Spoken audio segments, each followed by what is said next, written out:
नमस्कार बच्चों, इस YouTube चैनल पर राजेश सर आपका स्वागत करते हैं। आज अपन एग्रीकल्चर केमिस्ट्री के छठे चैप्टर की बात करेंगे, अम्लीय तथा लवण प्रभावित मृदाएं।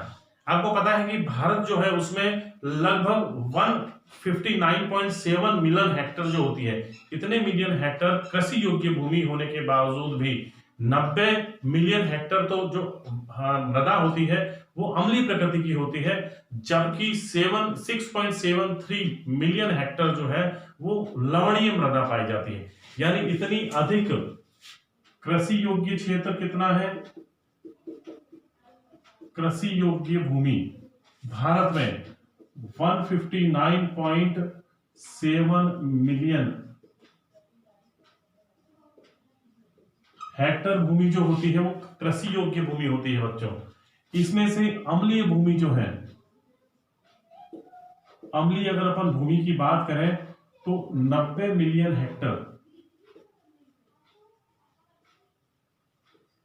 हेक्टर भूमि जो है वो अम्लीय होती है, और लवणीय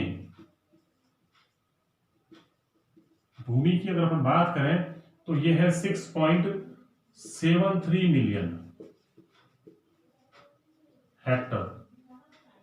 यानी कहने का मतलब ये हुआ कि 159.7 मिलियन हेक्टर कृषि योग्य भूमि होते हुए भी उसमें से 90 मिलियन और 6.7 मिलियन हेक्टर भूमि जो होती है वो या तो अम्लीय होती है या लवण प्रभावित मृदाएं होती हैं। यानी इतनी अधिक इसमें अम्लता और लवणता होने के कारण इतनी भूमि जो है वो कृषि के काम नहीं आ पाती, यहाँ पर फसल उत्पादन इतना अच्छा नहीं हो पाता। इसलिए आवश्यकता पड़ती है कि जो अम्लीय और लवण प्रभावित मृदाएं हैं उनका किस प्रकार से सुधार किया जा सके ताकि अधिक से अधिक फसल उत्पादन हो सके। तो बच्चों इस चैप्टर में अपन बात करेंगे अम्लीय तथा लवण प्रभावित मृदाओं की, कि अम्लीय मृदाएं क्या होती हैं, लवणीय मृदाएं क्या होती हैं, किस प्रकार इनका निर्माण होता है, कैसे बनती हैं, इनका फसल पर क्या प्रभाव पड़ता है, और इनकी अम्लीयता और लवणता को किस प्रकार से दूर किया जाता है। इन सभी बातों को ध्यान में रखते हुए इस चैप्टर को अपन पढ़ेंगे। सबसे पहले अपन बात करते हैं अम्लीय मृदा की, कि अम्लीय मृदा आखिर अपन किसे कहते हैं। तो सिंपल सी बात तो यह होती है कि अम्लीय मृदा वह होती है जिसका पीएच मान जो होता है वो 7.0 से कम हो। यानी जिस मृदा का पीएच 7.0 से कम होता है वो अम्लीय मृदा होती है। वो अम्लीय मृदा क्यों होती है, उस अम्लीय मृदा का क्या कारण है, कि होता क्या है, जब मृदा संकीर्ण यानी ये जो मृदा के छोटे छोटे कण हैं, ये एक मृदा का कण है, इस मृदा के कण पर भस्म आयन पाए जाते हैं। कैल्शियम आयन हो सकते हैं, मैग्नीशियम आयन इस पर जुड़े हुए हो सकते हैं, पोटेशियम आयन और सोडियम आयन। ये आयन इसकी सतह पर अधिशोषित रहते हैं। जब इन भस्म आयनों के स्थान पर यदि कोई H+ आयन आ जाए या एल्यूमिनियम आयन आ जाए या आयरन आयन की अधिकता हो जाए तो ये जो आयन जो होते हैं ये अम्लीयता को बढ़ा देते हैं। जब ये आयन आ जाते हैं इस मृदा संकीर्ण पर, H+ आयनों की अधिकता हो जाती है तो वो मृदा जो होती है वो अम्लीय हो जाती है। अब ये जो मृदा है ये अम्लीय मृदा हो गई, यानी इसकी अम्लीयता बढ़ गई। तो इस प्रकार से हम कह सकते हैं कि जब भस्म आयनों के स्थान पर हाइड्रोजन आयनों की सांद्रता मृदा संकीर्ण पर या मृदा की जो कण होते हैं उन पर बढ़ जाती है तो मृदा अम्लीय हो जाती है। इस प्रकार हम कह सकते हैं कि जो अम्लीय मृदा होती है उनकी दो प्रॉपर्टीज कम हो जाती है, एक तो धनायन विनिमय क्षमता उनकी कम हो जाती है और बेस संतृप्त प्रतिशतता भी उनकी कम हो जाती है। धनायन विनिमय क्षमता कम कैसे हो जाती है, क्योंकि जब इस पर धन आयन यानी भस्म आयन उपस्थित ही नहीं होंगे तो उनका विनिमय कम हो जाता है, नहीं हो पाएगा। दूसरी बात है बेस संतृप्ति की। तो बेस का मतलब ये हुआ कि धनायन जो होते हैं ये कौन से वाले, भस्म आयन।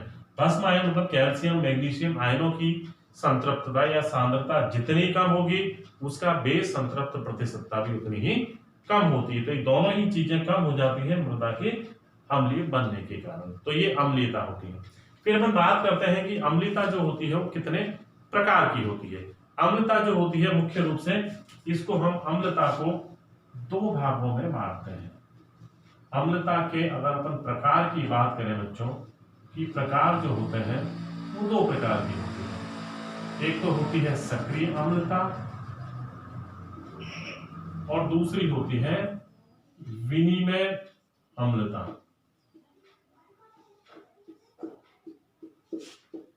सक्रिय अम्लता और विनिमय अम्लता। बात करते हैं सक्रिय अम्लता की। सक्रिय अम्लता का अर्थ होता है कि जब मृदा विलयन में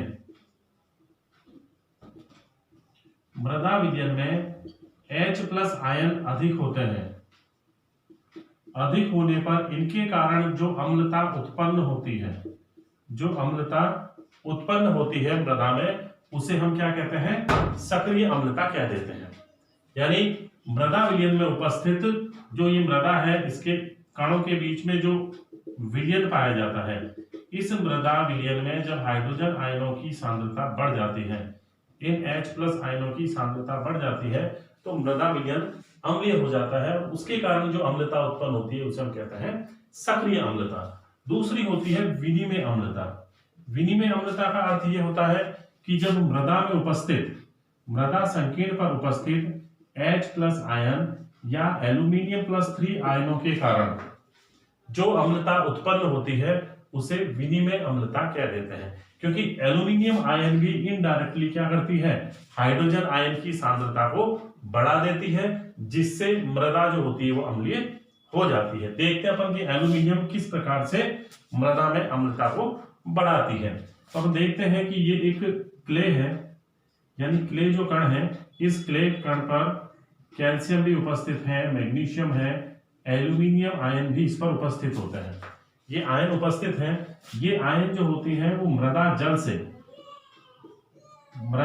से क्रिया करके, मृदा जल जो होता है HOH के रूप में अपन इसको लिखते हैं, 3 अणु लिख देते हैं। तो ये क्या करेगी? ये इसके साथ क्रिया करके, जल से क्रिया करके खुद तो क्या है, एल्यूमिनियम हाइड्रोक्साइड बना देती है। एल्यूमिनियम हाइड्रोक्साइड बन जाते हैं और जो 3 H+ आयन इसमें उत्पन्न होते हैं, 3 जो H+ आयन उत्पन्न होते हैं, ये 3 H+ आयन क्या करते हैं? मृदा में यानी क्ले की सतह पर आ जाते हैं। H+ आयन तीनों की तीनों आ जाते हैं, जिससे मृदा अम्लीय हो जाती है।